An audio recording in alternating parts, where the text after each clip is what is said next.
uh, menjelang berbuka puasa. Itu sesuatu yang selalu ditunggu. Semua orang yang berpuasa nunggunya beduk maghrib.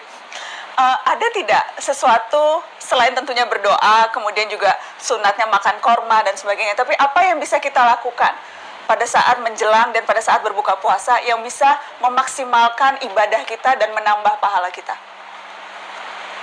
Biar musbah lagi dulu. Karena kalau yang standarnya kan orang tahu kalau buka ya Allahumma lakasumtu wa bika amantu, kemudian makan korma dan kemudian menyegerakan berbuka. Apakah hanya itu atau apa lagi yang bisa kita lakukan, Gus? Jadi di antara hadis yang populer ya bagi diri saya juga saya harapkan umat Islam ikut mempopulerkan hadis itu. Sebetulnya tahapan ibadah satu ke yang lain itu kata Rasulullah, kata beliau, wahai orang Islam absyiru, kamu harus senang, harus bangga. Inna wa ta'ala qad yubahi bikum malaikatah, Allah sekarang baru membangga-banggakan kalian kepada malaikat-malaikatnya. Yaitu kalian setelah melakukan satu fardu, kewajiban menunggu fardu yang lain. Jadi misalnya terhitung niat, saya misalnya habis sholat subuh, di mata Allah, di pandangan malaikat, ini Bahak sudah melakukan sholat subuh, hidupnya untuk menunggu duhur, duhur untuk menunggu asar. Jadi status kita ini selalu demi kewajibannya Allah. Beda dengan kita misalnya orang kapitalistik kan, dari satu mapan ingin mapan lagi, lebih mapan lagi, sehingga kita sangat materialistik. Nah ini hamba-hamba Allah pilihan ini dari satu fardu, addu faridotan wantadiru ukhra, dari satu fardu menunggu yang lain. Sehingga saya berharap kalau ngajarin anak-anak saya, bagi yang suka makan silahkan tetap suka makan. Kamu hari ini tadarruk sama Allah karena lapar dan menunggu rahmat Allah, dibolehkannya makan itu juga rahmat Allah. Sehingga ketika lapar kata Nabi, saya sebagai Nabi kata Rasulullah disediakan semua khuzainul ard, tapi saya enggak mau. Walakin aju'u yauman wa asba'u yauman, kata. Terus kata Nabi, kalau ketika asba'u fa ahmadullah, ketika aja'u fa atadurru ilallah. Ketika saya lapar saya akan tadarruk, ibadah saya jalur tadarruk, jalur merasa lemah sebagai manusia. Ketika saya kenyang, jalur dekat Allah lewat muji Allah, lewat syukur gitu. Artinya saya ingin umat ini gini, ketika lapar, misalnya kita pejabat atau kita kiai besar, ternyata hanya segitu, kalau tidak makan lemes gitu. Betapa dhaifnya kita. Setelah makan kita syukur ya. Saya berharap dari satu kebaikan tadarruk menjadi kebaikan syukur, dari kebaikan syukur ke tadarruk. Jadi bagus. Jadi saya ingin garis bawahi lagi, bagus sekali ini uraian tentang syukur. ya. Selama ini yang populer, tujuan puasa itu takwa. La'allakum tattaqun. Nah, padahal sebenarnya ultimate goalnya itu syukur.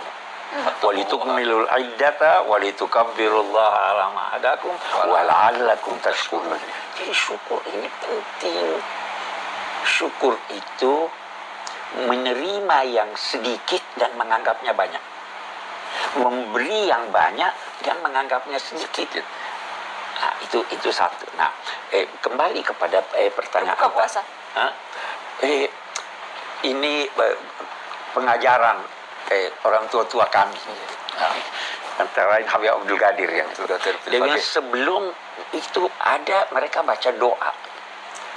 Astaghfirullah, asyhadu an la ilaha illallah, astaghfirullah, nas'alukal jannata wa na'udzubika. Itu diulang-ulang. Kalau di kampung jadi pujian. Iya toh. As'aluka ridhoka wal jannah wa na'udzubika min sakhatika wan nar. Itu kan jadi pujian kalau di kampung. Betul. Nah, itu mengingatkan kita bahwa kita perlu selalu memperbarui iman kita. Ada sesuatu yang boleh jadi karena perjalanan masa atau pengalaman mengeruhkan iman itu. Kita perbarui. Ini berarti kita harus faham betul apa arti syahadat. Istighfar perlu. Kita semua berdosa. Nah, kemudian usahakan menghindar dari neraka atau meraih sorga. Usahanya itu bisa ittaqun nara walau bisyikki tamrah, ya toh. Hindari neraka walaupun hanya sepotong kurma. Berbuat baik sama orang, kasih orang seteguk air. Nah, itu semua kalau kita bisa lakukan, itu ibadah puasa kita akan sangat berarti. Dan itu diingatkan dalam doa ini tadi, pengalaman orang tua ini, itu diingatkan sebelum buka. Istighfar, istighfar. Supaya tidak arah semua pikiran itu pada makanan yang tersedia. Kalau tradisi berbuka Gus Baha dan keluarga biasanya seperti apa Gus? Langsung makan besar atau sebenarnya penasaran pengen tahu? Kalau di pesantren umumnya itu kan rata-rata ngaji Fathul Mu'in ya. Di antaranya yang diceritakan adalah makalah banyak sahabat termasuk Sayyidina Ali atau Syiah halal iyal ya. Jadi mereka karena masih anak-anak harus diservis dengan longgar lah. Nah karena mereka longgar kayaknya yang tua juga agak-agak iri lah ikut longgar juga. Jadi longgarnya gimana Gus? Longgarnya artinya anak-anak ya sudah minta makan apa saja diturutin gini-gini. Tapi di balik itu sebenarnya ada kearifan, kata bapak saya, ibu saiki sing dagang dibelanjani gitu. Jadi kearifan itu selalu dijaga.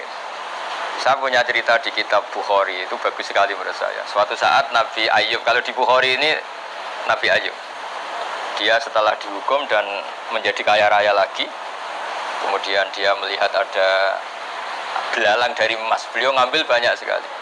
Terus ditegur sama Allah, masa sudah sekaya kamu masih ngambil belalang emas yang sebanyak itu? Terus kata beliau menjawab, wa may yaswa'u mir rahmatik, siapa sih ya Allah yang bisa kenyang dari rahmatmu gitu.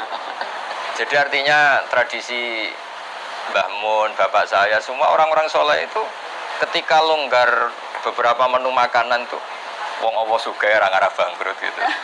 Wong Allah apikane gak apa-apa dinikmati. Jadi apa ya, orang-orang soleh itu pilihan apapun tuh kembali kepada Allah Subhanahu wa taala. Sehingga jadi nyaman gitu ya, seperti Rasulullah tadi ketika lapar fa'atadarru ilallah, saya tadarru, saya merasa lemah. Terus ketika saya kenyang fa'ahmadullah, saya akan muji Allah. Jadi enak semua.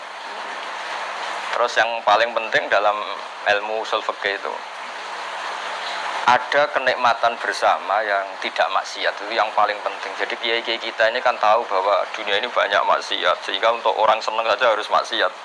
Nah ini perlawanan besar dari para kiai itu, waladzatun fi ghairi muharramin. Semua umatnya ini dilatih menikmati sesuatu yang tidak diharamkan Allah. Itu perlawanan terbesar, sehingga kiai-kiai itu longgar sekali, jagongan longgar, gojlok-gojlokan longgar, guyon longgar, semuanya ini terhadap, karena manusia ini potensi maksiat. Satu-satunya cara itu supaya mereka nyaman dengan taat tadi. Qul bi fadlillah bi rahmati fa bidzalika falyafrahu. Diharapkan kalau sudah menikmati taat ini enggak nyari kenikmatan lewat jalur maksiat. Di sini hebatnya Rasulullah ngajarin kita wa qurratu aini fi sholat. Senang ketemu ulama, ketemu habib, ketemu orang-orang soleh, sehingga ada tradisi. Alhamdulillah ketemu Pak Kuras, ketemu Mbah Maimun, ketemu. Ketika orang lain mungkin masih senangnya kalau ketemu hal-hal yang dilarang Allah. Jadi ketika longgar itu filosofinya guru-guru kita, orang tua kita seperti itu. Jadi bukan longgar untuk israf, tapi longgar untuk nikmati sesuatu yang tidak haram. Dan sebenarnya itulah yang dimaksud.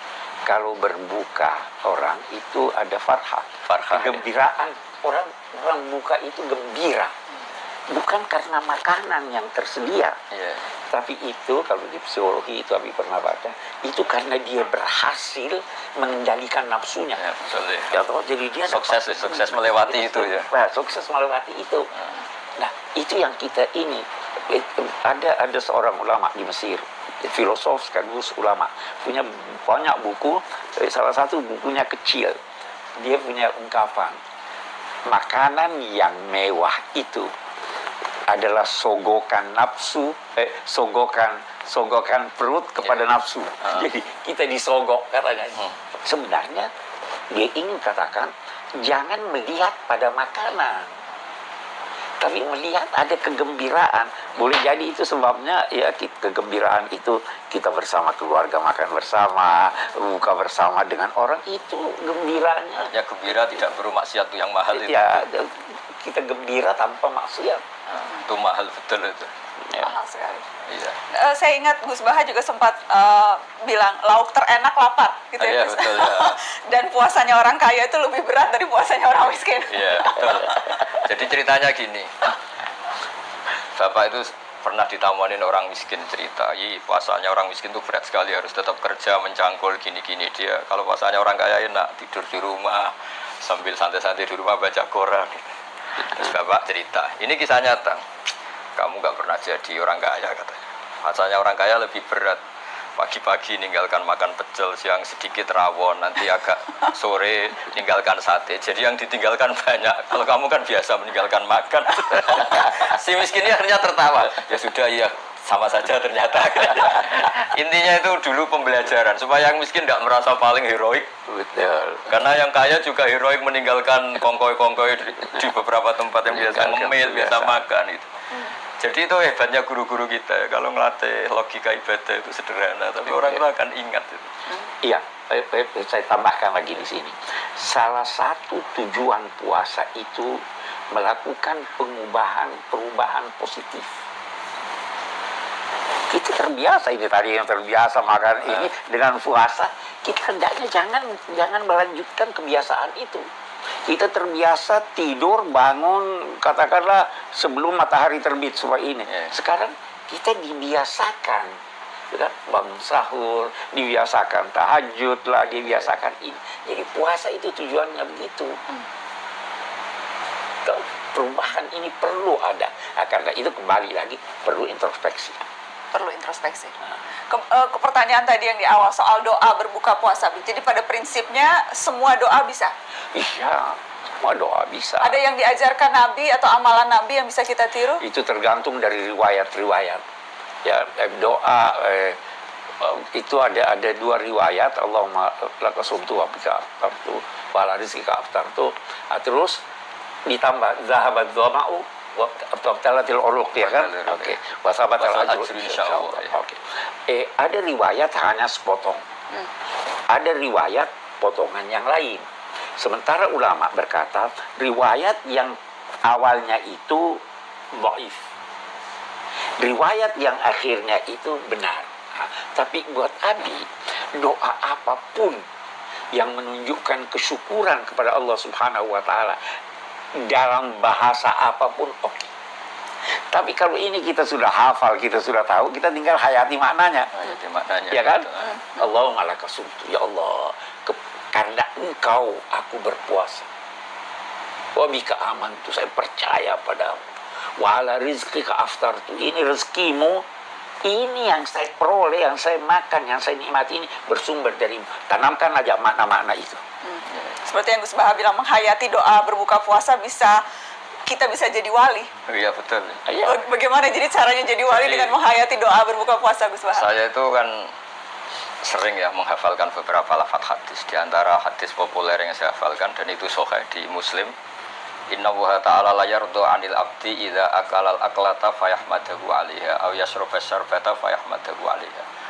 Itu kalau dalam bahasa Arab, inna itu sesungguhnya, pakai lam lagi, la yardu, sesungguhnya Allah sangat ridho terhadap hambanya ketika makan satu asupan atau satu suapan dia bertahmid, minum satu kekukan dia bertahmid. Dan itu cara paling mudah, memang makanan pertama iftar itu pas berbuka itu. Ya, kalau orang diridhani Allah itu kan sudah di atas wali itu, karena Allah ridho itu kan sangat tinggi sekali, makom tertinggi seorang hamba kan radhiyallahu anhum wa radu anhu beberapa.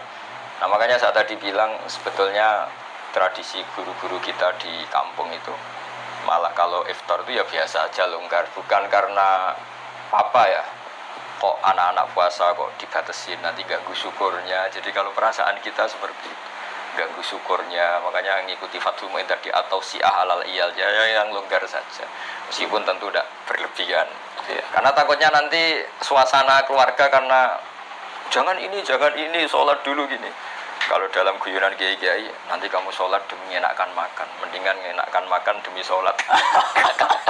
Itu ada ilmunya, kata Nabi kan gitu. Ketika makanan sudah disiapkan, kamu makan dulu baru sholat, supaya sholatnya biarin karena sudah makan, jangan dibalik. Sholat dulu biar makannya enak. Ini kan berarti sholat. Jadi guru-guru kita meskipun guyon tapi filosofi itu luar biasa.